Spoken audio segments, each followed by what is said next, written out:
दोस्तों एक बार फिर स्वागत है आपके अपने चैनल पर। और आज हम फिर से करेंगे हिंदी साहित्य बीए सेकेंड ईयर स्टूडेंट के लिए कुछ इंपॉर्टेंट क्वेश्चन। ठीक है।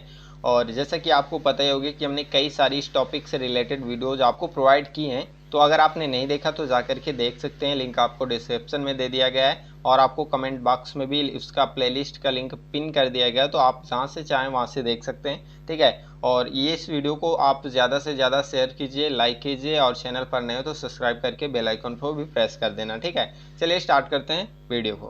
पहला क्वेश्चन आपसे पूछा गया कि धूप छाँव कृति के रचनाकार हैं। ठीक है। तो ये धूप छाँव जो कृति है, जो रचना है, वो रामधारी सिंह दिनकर की है। तो यहाँ पे ऑप्शन नंबर ए इसका राइट आंसर हो जाएगा। नेक्स्ट क्वेश्चन है कि इनमें से कौन सी कृति रामधारी सिंह दिनकर की है। ठीक है। तो देखो सामधेनी ये आपकी रामधारी सिंह दिनकर की रचना है। हारे को हरिनाम ये भी आपकी दिनकर की रचना है। उर्वशी ये भी आपकी दिनकर की रचना है। तो यहाँ पे तीनों ऑप्शन में जो कृतियां दी गई हैं वो सारी कृतियां रामधारी सिंह दिनकर की रचनाएं हैं।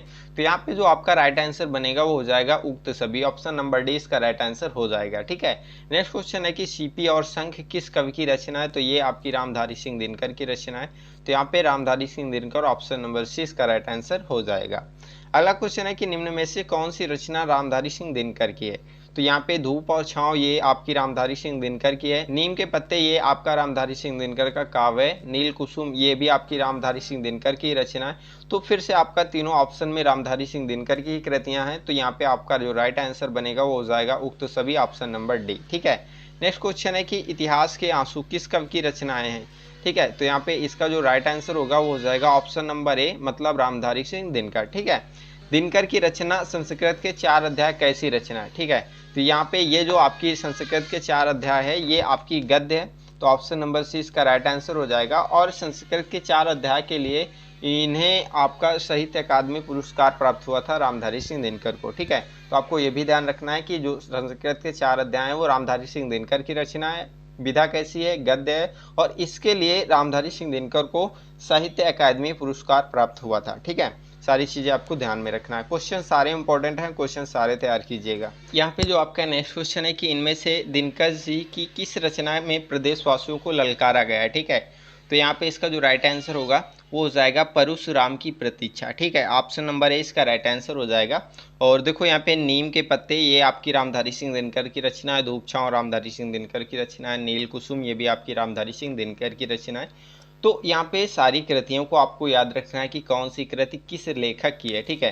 क्योंकि क्वेश्चन आपके एग्जाम में कहीं से भी पूछ सकता है, तो इसीलिए मैं कहता हूँ कि यहाँ पे सारे क्वेश्चन इंपॉर्टेंट हैं। ठीक है। तो चलिए नेक्स्ट क्वेश्चन यहाँ पे देखते हैं। नेक्स्ट क्वेश्चन में कहा गया कि श्वासों को मिलता है दूध भात, भूखे बालक अकुलाते हैं। ठीक है। प्रस्तुत पंक्तियाँ किस कवि की हैं। ठीक है। तो यहाँ पे इसका जो राइट आंसर होगा वो हो जाएगा आपका Ramdhari Singh Dinkar. Option number D इसका राइट आंसर हो जाएगा। नेक्स्ट क्वेश्चन है कुरुक्षेत्र काव्य के किस सर्ग में दिनकर जी ने मनुष्य की वैज्ञानिक प्रगति का सराहना की है। ठीक है। तो यहाँ पे इसका जो राइट आंसर होगा वो हो जाएगा छठे सर्ग, ऑप्शन नंबर बी। ठीक है। चलिए नेक्स्ट क्वेश्चन देखते हैं। नेक्स्ट क्वेश्चन में कहा गया कि इनमें से कौन सी कृति स्वतंत्रता के पूर्व की है। ठीक है। तो आंसर होगा वो हो जाएगा कुरुक्षेत्र। ठीक है। कुरुक्षेत्र जो है वो रामधारी सिंह दिनकर की रचना है। और यहाँ पे सारी रचनाएं रामधारी सिंह दिनकर की हैं। और कुरुक्षेत्र जो है वो रामधारी सिंह दिनकर का महाकाव्य है। सूरज का ब्याह किस कवि की रचना कृति है। तो यहाँ पे इसका जो राइट आंसर होगा ऑप्शन नंबर ए हो जाएगा रामधारी सिंह दिनकर। ठीक है। नेक्स्ट क्वेश्चन है कोयला और कवित्त किस कवि की रचना कृति है। तो यहाँ पे इसका जो राइट आंसर होगा वो हो जाएगा Ramdhari Singh Dinkar. Option number B इसका राइट आंसर हो जाएगा। ठीक है। चलिए नेक्स्ट क्वेश्चन यहाँ पे देखते हैं। दिनकर जी किस काव्य आंदोलन के कवि हैं। तो यहाँ पे इसका जो राइट आंसर होगा वो हो जाएगा छायावादी। ऑप्शन नंबर बी इसका राइट आंसर हो जाएगा। अगला क्वेश्चन पूछा गया है कि भागलपुर विश्वविद्यालय की ने किस वर्ष दिनकर जी को डीलिट की उपाधि प्रदान की थी। ठीक है। तो यहाँ पे इसका जो राइट आंसर होगा 1962 ईस्वी। ऑप्शन नंबर ए इसका राइट आंसर हो जाएगा। तो यहाँ पे नेक्स्ट क्वेश्चन है कि दिनकर जी की बाल साहित्य विषय पुस्तक का नाम लिखिए। ठीक है। तो यहाँ पे इसका जो राइट आंसर होगा वो हो जाएगा उक्त सभी। ठीक है। मतलब यहाँ पे सारी जो कृतियाँ हैं, जो भी पुस्तकें हैं, वो उनकी बाल साहित्य विषयक पुस्तक हैं। ठीक है। रामधारी सिंह दिनकर की। नेक्स्ट क्वेश्चन यहाँ पे पूछा गया कि किस वर्ष दिनकर को पद्म भूषण ठीक है, पुरस्कार मिला था। तो यहाँ पे इसका जो राइट आंसर होगा वो हो जाएगा 1959 ईस्वी में। ठीक है, नेक्स्ट क्वेश्चन है कि दिनकर जी को किस रचना पर साहित्य अकादमी पुरस्कार प्राप्त हुआ। ठीक है, तो अभी मैंने आपको बताया कि इनको संस्कृत के 4 अध्याय के जो कृति है इनकी, उसी पर इनको प्राप्त हुआ था साहित्य अकादमी पुरस्कार। तो यहाँ पे ऑप्शन नंबर ए इसका राइट आंसर हो जाएगा। अगला क्वेश्चन यहाँ पे पूछा गया कि दिल्ली काव्य संग्रह के कवि के क्या नाम है। ठीक है, तो यहाँ पे इसका जो राइट आंसर होगा हो जाएगा option number B Ramdhari Singh Dinkar. Himalaya के प्रति कविता का प्रधान स्वर क्या है। ठीक है, तो यहाँ पे इसका जो राइट आंसर होगा वो हो जाएगा राष्ट्रीय चेतना। ठीक है, तो ऑप्शन नंबर ए इसका राइट आंसर हो जाएगा। अगला क्वेश्चन है दिनकर जी का बारदोली नामक लघु काव्य कब प्रकाशित हुआ। ठीक है, तो यहाँ पे भी इसका जो राइट आंसर होगा वो हो जाएगा 1930 ईस्वी में। ठीक है, जो दिनकर जी का बारदोली नामक लघु काव्य है वो 1930 ईस्वी में प्रकाशित हुआ था। अगला क्वेश्चन यहाँ पे पूछा गया कि दिनकर जी की प्रथम कविता किस पत्रिका में प्रकाशित हुई। ठीक है, तो यहाँ पे इसका जो राइट आंसर होगा हो जाएगा छात्र सहोदर। ठीक है, ऑप्शन नंबर सी इसका राइट आंसर हो जाएगा। नेता नहीं नागरिक चाहिए निबंध के लेखक कौन है। तो यहाँ पे इसका जो राइट आंसर होगा वो हो जाएगा Ramdhari Singh Dinkar. Option number D इसका राइट आंसर हो जाएगा।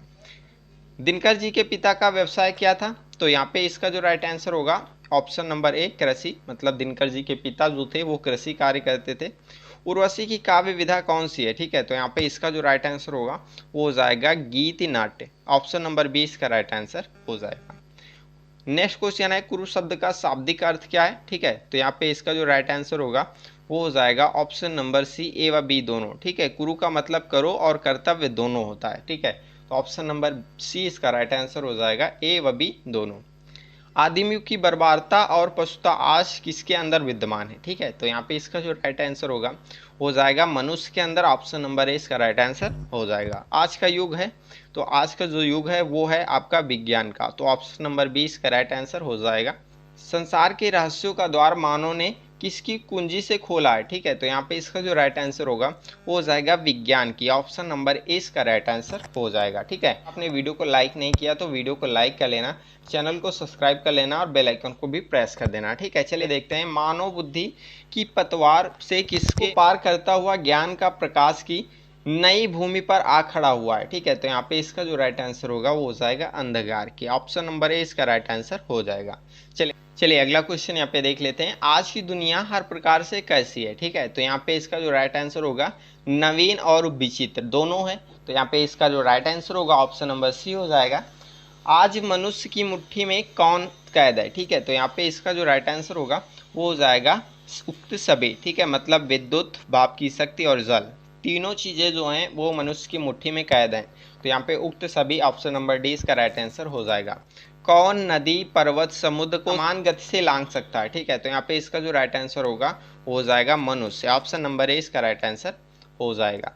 नेक्स्ट क्वेश्चन है कि मानव सब कुछ करता हुआ भी किस पर नियंत्रण नहीं कर सका है। ठीक है, तो यहाँ पे इसका जो राइट आंसर होगा वो हो जाएगा ए व बी दोनों। ठीक है, मतलब पशुता और बर्बरता। ठीक है, ये दोनों पर जो मनुष्य है उस पर नियंत्रण नहीं कर सका।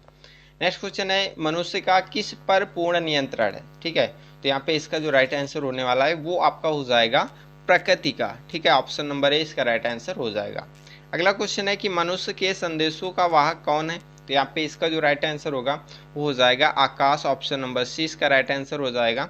नेक्स्ट क्वेश्चन है कि किसकी विकराल सीमा मनुष्य की मुट्ठी में सिमटती जा रही है। ठीक है, तो यहाँ पे इसका जो राइट आंसर होगा वो आपका हो जाएगा ए व बी दोनों। ठीक है, मनुष्य के हृदय में जो देवता बैठा है वह क्या कर रहा है। ठीक है, तो यहाँ पे इसका जो राइट आंसर होगा वो हो जाएगा चित्कार। ऑप्शन नंबर ए इसका राइट आंसर हो जाएगा। अगला क्वेश्चन यहाँ पे है कि मनुष्य के हृदय में जो देवता बैठा है वह किसकी मांग कर रहा है। तो यहाँ पे इसका जो राइट आंसर होगा वो हो जाएगा ए व बी दोनों, मतलब स्नेह व बलिदान दोनों की मांग कर रहा है।